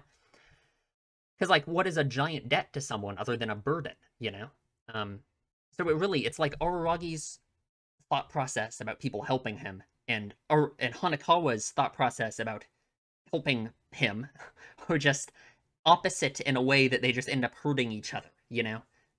Because for Araragi, he forms this idea in his mind that he has to pay her back no matter what, so much so that he's willing to let her kill him in Bake. And, I mean, almost, right? He barely, shout outs to Senjugahara. He barely doesn't let her do it. Um, and then for Hanakawa, all she wants is for her to not be a burden on other people. I said this during Bake in the last discussion. Imagine how Hanakawa would have felt if she had actually killed Araragi, right? How about like talking about being a burden on someone? You just killed someone because of your feelings and the stuff you don't want to share with other people, right? And Araragi was willing to let her do it almost, you know? So it's really like just they are opposites in a way that just hurts each other in this awful, horrible, cyclical way that just goes on forever. And like, because the more indebted he feels to Hanakawa, the worse she will feel about it, you know? And then yeah, he's so cool. He's so wow. Aragi, you're awesome. Yeah, and then she finds the book. Very, very cool. Um she forgot. um Episodes of Half Vampire, I talked about this, about him calling Aragi the bad guy and what that could mean. Maybe this discussion won't be ridiculously long. No, we still got the last scenes. It's gonna be long. Yeah, I think I've covered all of that, for the most part. And the fight between them is again quite silly. Um, yeah. So okay, what matters about this is him killing Hanakawa, basically, right? Pretty much killing her. And how Aragi feels about it, right? It's as we established, he's friends with Hanakawa now explicitly, which is like exactly what he thinks he shouldn't be doing because it makes him weaker as a human. And what happens? His friend immediately gets hurt, and uh, he almost kills someone because of it, right? He almost kills Episode, which, like, for one, imagine Aragi killing anyone, right? Like, that's the opposite of what he ever tries to do. I think he would hate himself forever if he ever did that, you know?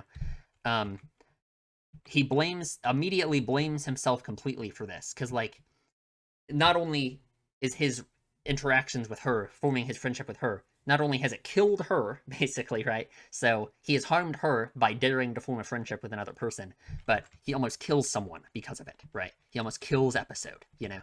And as Oshino says, go any further and you'll lose your humanity. Like, yeah, I mean, like, this is like the ultimate form of like what he's worried about, what Aragi is worried about in terms of losing his humanity, right? Because of Hanakawa, because he's formed this bond with Hanakawa, he is now about to kill someone because of these feelings that he has about Hanakawa, right? Like, a talk about him being changed by her, like. And then like I wanted to talk about this. It was too much to talk about, but like Araragi is so emotional during this, right? We have never seen Araragi like this, so emotional and so like vulnerable in a way, right? In Bake, we never saw him like this at all, you know. And I feel like it's almost in Bake, every arc was very explicitly framed through the narration of Araragi, right? It's like he's telling it as a story to someone, right? Um, in that sense, like in these movies, we haven't really been inside Araragi's head at all. We haven't really heard his thoughts. Like we've had a few internal lines from him, but very little compared to normal, right? And in that sense, it just makes me feel like it's almost like we're seeing the events less filtered through Araragi's mind, Because if we think about how the other arcs are being told by him as if they're a story to an audience, It's like in this arc, he seems so much more vulnerable and emotional and more open. Um, it makes you feel like we're seeing him from an outsider perspective, you know? We're seeing him much more vulnerable than we do when he's the one telling the story, you know?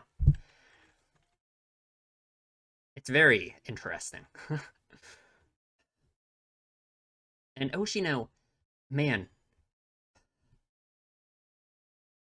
yeah, and like Araragi, I mean, like think about it. Think about what's going through his mind, right? Because he formed this relationship with another person, because he dared to go against his principles of not doing that, not forming connections with other people. He's almost killed someone, right? Because of the exact thing that he feared about someone he cares about getting hurt, and he's losing his humanity, right? He's almost killing someone because of it, you know?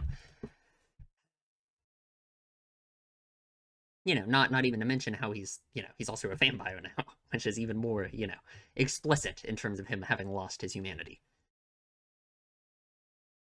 Oh God. And Oshino is just so it seems like he's just so cold here, you know? But it's interesting. He looks away as he says this. Um, man, it's so weird. It's almost like um, I talked about this in the first one about how, this whole monetary debt to Oshino feels like it's in a different like mental space for Araragi than emotional debts are, like towards Hanakawa, right? Like Hanakawa, he has this giant emotional debt to because he feels like she did these things for him out of the goodness of her heart, which she doesn't think that. We'll talk about that when we get there. Um, Oshino, he's doing it for a fee, right? He's doing it for this. So even though Araragi does technically have a giant debt to Oshino, literally, right? He owes him 5 million yen now. And it's like Oshino's doing it on purpose. Like Araragi says, I would even pay you 3 million yen. Um, Oshino ups the price to 3 million yen. So it's really like there's no room. If Oshino had just asked him for 2 million yen, maybe Aragi would have felt some emotional debts towards Oshino because he's like, oh, he did it for less than I said I would have paid. But no, he ups it to 3. So then Aragi comes out of this not having an emotional debt to Oshino. He has this giant financial debt to him. Um, I don't know. It's very interesting. It just makes me feel like Oshino somehow like knows Aragi's mindset and is like doing this on purpose. It's really weird. Because it's clear, I think, in Bake that he doesn't have a giant emotional debt to Oshino, right? They butt heads a lot. Aragi really just kind of acts. I don't know. They kind of argue a lot, and um, it's very interesting. I don't know. It's weird. I just wonder why Oshino is acting like this because I don't think it's just Oshino being cold and not wanting. I don't know. I really don't know. I guess I'm just pointing that out, and I don't really know what it means. I just think it's very noteworthy because like he could have had some, if Oshino did this out of the goodness of his heart and told Aragi how to save Hanakawa, he would have felt this giant emotional debt towards Oshino, but he doesn't. Even though he literally has a giant actual debt to Oshino. I don't know. It's interesting. Hmm. And he heals Hanakawa, which like I feel like there's something you can get out of that, him saving her like this. Um, hmm. I don't know. I'm just trying to think how that fits into his whole thing about humanity.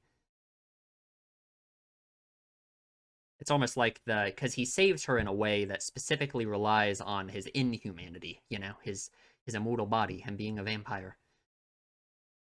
There's something there, for sure. But I don't really know what it is.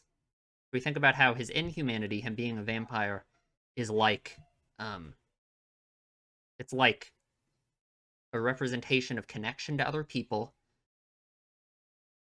Ah, I don't know. I got nothing. I don't know. There's something there, I'm sure. There's definitely something there. Man, um, Kiss Shot levels up again, and we fight Guillotine Cutter pretty much. Well, no, we talk about fighting Guillotine Cutter.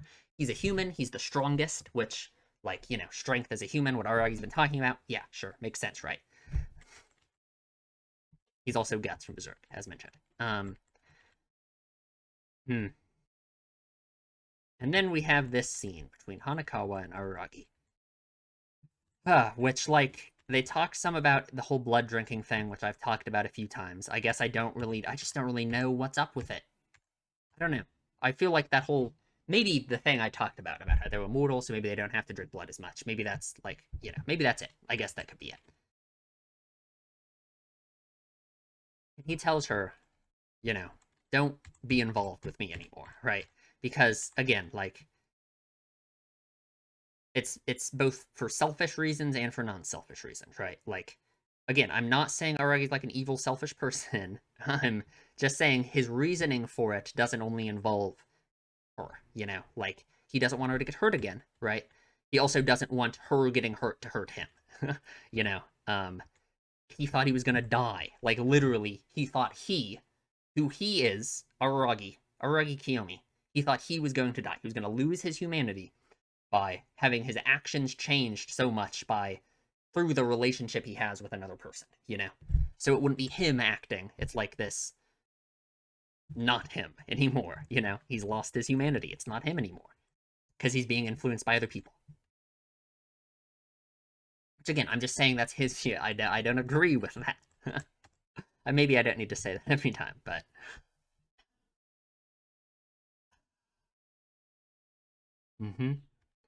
thought someone was gonna die. Him. And he can't believe what it was gonna make him do, right? And he says, I don't want to become human again if it means losing you. Which, like, goes along perfectly with the end scene as well, right? Like, because what does becoming human again mean, right? It means both, becoming human again, not being a vampire anymore, right? Regaining his humanity, but also regaining his humanity in terms of what he means by it, which is human connection, right? He doesn't want to become human again. He doesn't want to become fully himself, regain his strength as a human by losing his connection with other people, right? He doesn't want that. It would hurt too badly at this point. Um so, like, yeah, because that's what becoming human again means. It would mean losing Hanakawa, not just like her dying as a result of all this vampire stuff, but losing her as in he can't have a relationship with her anymore if he wants to be human again. Because that's inhuman in his eyes. Just like he says at the end.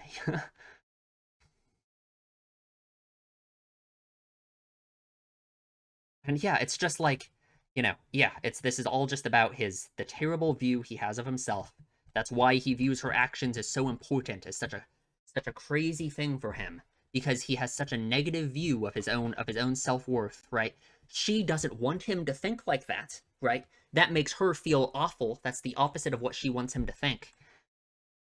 Because she thinks, if he feels like this, that's not what she wants. She doesn't want her feelings and her actions to be a burden on other people. So, like, him saying all of this stuff about how her being involved here, it makes him feel like he's gonna die because he's worried about her getting hurt. So, she now the way he's viewing it is making her feel like a burden on him, and making her think, yeah, is making her think that she is being a burden on him by helping him. And it's like what I've said about Hanakawa before. Like, people telling her that she's a saint, that she's perfect, all of these things, right? It's not what she wants to hear, right? It's like, because she wants so badly her life to be different and her situation to be different that people telling her this all the time, it's just awful, right? It's not what she wants to hear. It's he calls it self-sacrifice. In her mind, it isn't. Yeah, she says it's not self-sacrifice because in her mind it's like she's being selfish, right? Self-satisfaction. Because doesn't she even call herself selfish here? I think she does. I'm not that good or strong of a person. She does whatever she feels like. No one more self-centered than her. Because let's think about her motivation for all of this, right? She feels like her motivation for everything she's doing is because she wants something to save her and let her escape reality, like she said. She wants a change in her life. She wants some way to escape her awful life, you know? Um, and through doing that, like that alone, she views as a selfish motivation for doing everything she's doing. The fact that now she feels like she's being a burden on Aragi by being involved because of his horrible mentality about other people and relationships, she feels like, okay, so me having a relationship with him and doing all of this is just making him feel awful, as he explained, right? It made him feel like he's gonna die because she got hurt. So, like, all it's doing is reinforcing this idea in her mind that what she's doing is selfish and, you know, when it's not seeking help from other people is not selfish, right? It's not. What she's doing is not this selfish thing that she needs to worry about. Um, that's how she views it. And Aruragi's reaction to her helping him, being like, "Oh my god, I can't believe you're willing to help someone like me," it's just making it even worse, you know?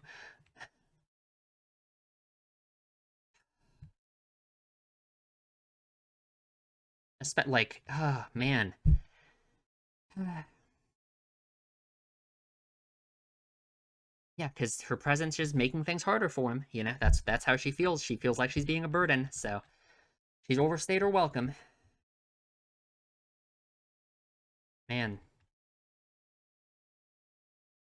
God, just wait for me next term at school. Like, think about in Hanakawa's mind, him saying all of this stuff, right?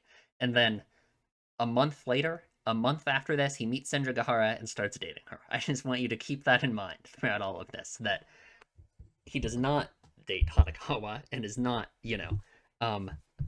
So like, I just that's rough. That is rough, you know? And also all of this stuff that he says and thinks about her and the speech he gives her about waiting for him, it just makes me feel like maybe in Bake, when he is so surprised that she's in love with him, is he being serious or is that just more of the dumb, oblivious anime protagonist act that he was playing with Cinder Gahara in Mayuri Snail, you know? It's so hard for me to think, because on one level, you know, I can understand why he would think like that, because he has such a low opinion of himself that it would be very hard for him to ever think Hanakawa would be in love with him, right? With someone like him, you know? But just after this speech and everything, it's so hard for me to buy it, you know?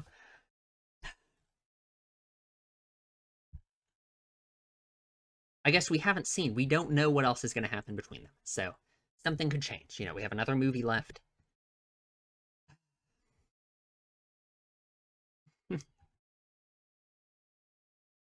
He does rarely talk to girls, that is true. Well, not certainly not in Bake. All he does is talk to girls in Bake. So, and she gives him her panties, which is yeah, right, great. Thank God. Thank God. You know, and then this when he gives this long speech about repaying this debt, which, you know, it makes you think this is the debt he's talking about in Bake, but she hasn't saved his life yet, right? So I don't know what she possibly could have done at this point that he would extrapolate as having saved his life. So there has to be more. There has to be another thing that's going to happen. Hmm. I don't know. I don't know.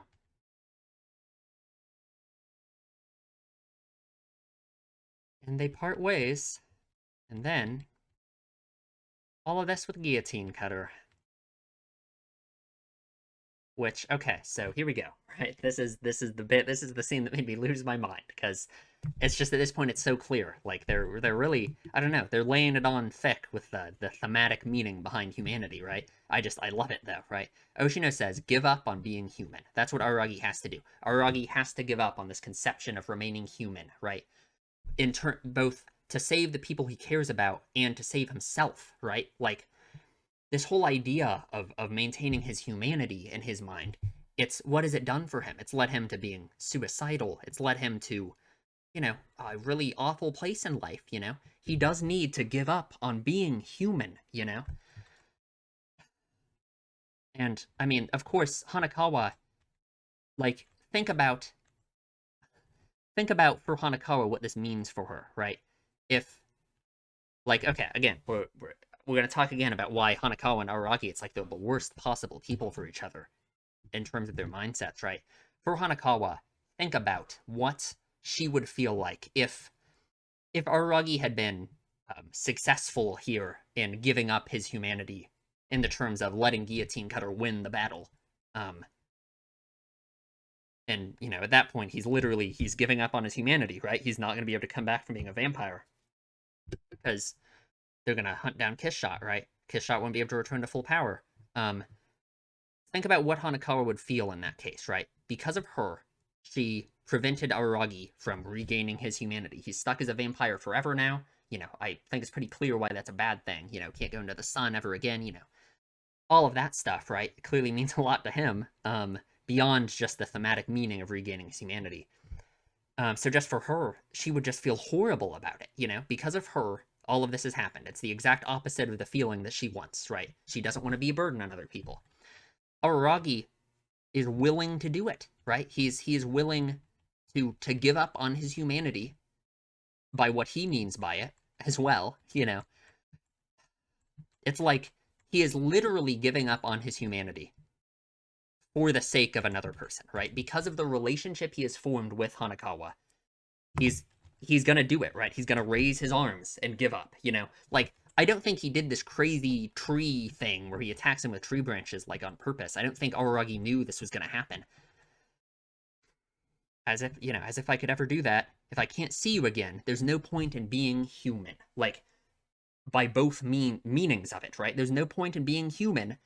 There's no point in going back from being a vampire. I don't care that much about being a human again, literally, if I can't have a relationship with you anymore. If you're gonna die, what's the point, right?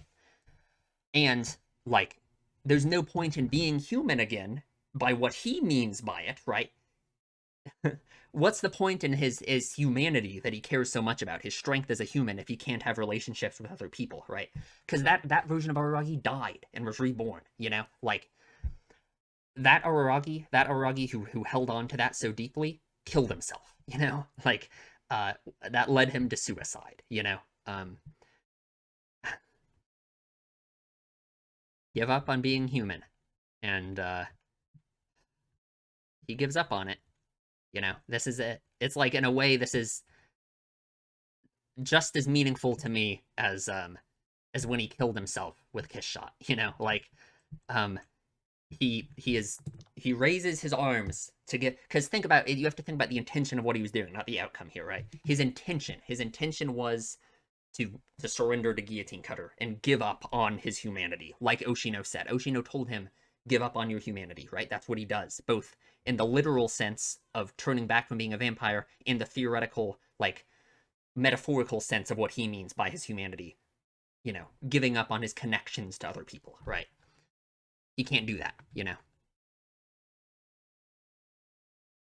And we can talk about how awful of an impact it would have had on Hanakawa if he had, you know, gone through with that, right? He basically did go, he was trying to go through with it. He, you know, this crazy shit happened with his vampire tree powers, right?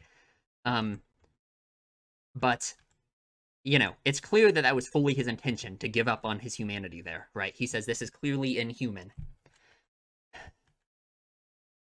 He's thrown away his humanity, right? His concept of humanity that he had, of you know, being himself, unaffected by other people, unaffected by relationships to other people, right?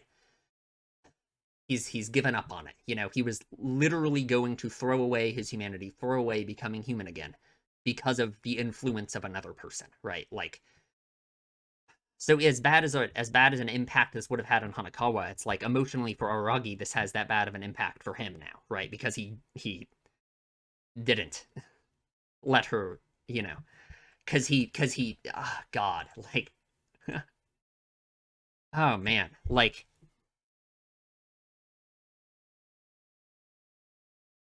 man, it's dude,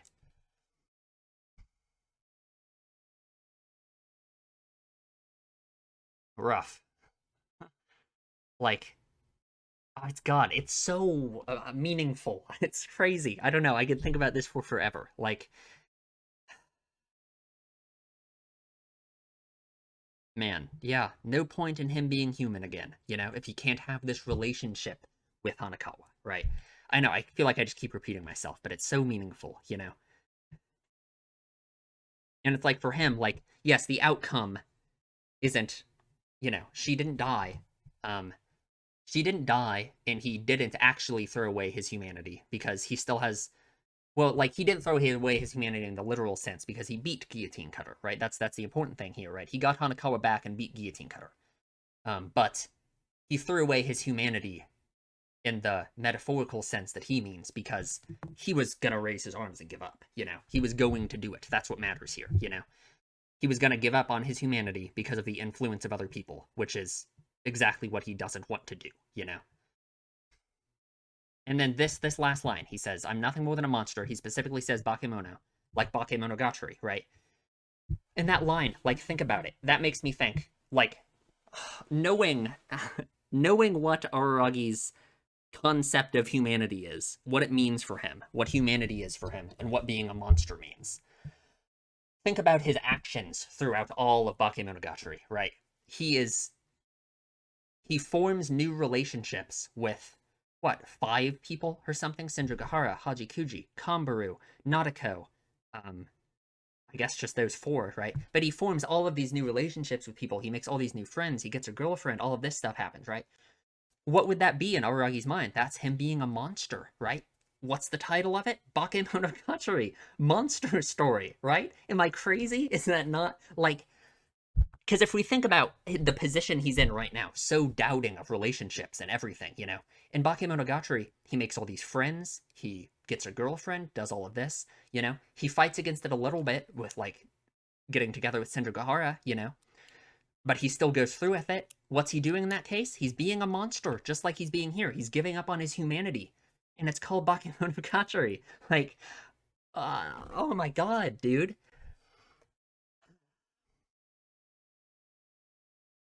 I really feel like I missed stuff, and there was stuff I wanted to talk about that I didn't, but I feel like that was pretty much unavoidable. Um,